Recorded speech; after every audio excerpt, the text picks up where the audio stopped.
نور یو ماون جوړ کړی دی شهید غلام حضرت نابغه په نامه باندې، څنګه چې هغه یو نابغه عالم و، جوړه یې نه وه. زموږ اوان هم داسې اوان ده چې په ټول افغانستان کې جوړه نشته، په ټوله نړۍ کې جوړه نشته.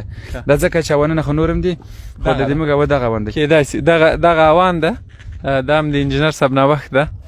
انجینر صاحب کېدای شي راسي دې مورود کې موږ ته ووایاست اوسپنې او ده د ده اوان خوبۍ دا ده چې دا نړیوالې نه لري. مثال ولې داسې ده؟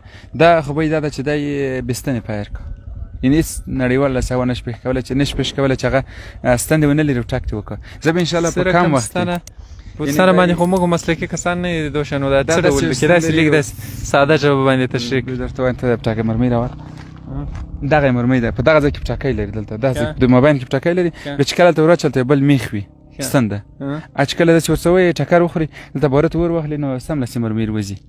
موږ بیا داسې سیسټم ورته کړی، هغه ستن بعضې وخت باندې موږ د اوان ستنې ماتېدلې یا بیا مثال پټاکۍ زنګ کړه بیا پټاکۍ لنده شوې وه، نو د دغه په خطر باندې موږ هغه ستن لغوه کړله. اوس هم دا سیستم فعال کړی چې په د مرمۍ کې دغسې یو سیستم فعال شوی چې کله دا د اوان څخه داخل ته ولاړه شي هلته ورسي نو خپل حرکت پیدا کوي. موږ لاک ورته جوړ کړی چې هغه لاک کله وایي بیا پوهېږي چې زه مثال اوان ته ولوېدلم او د ضربې سره د اتومات حرکت کړو. نو خوبۍ دا ده چې په اوبو کې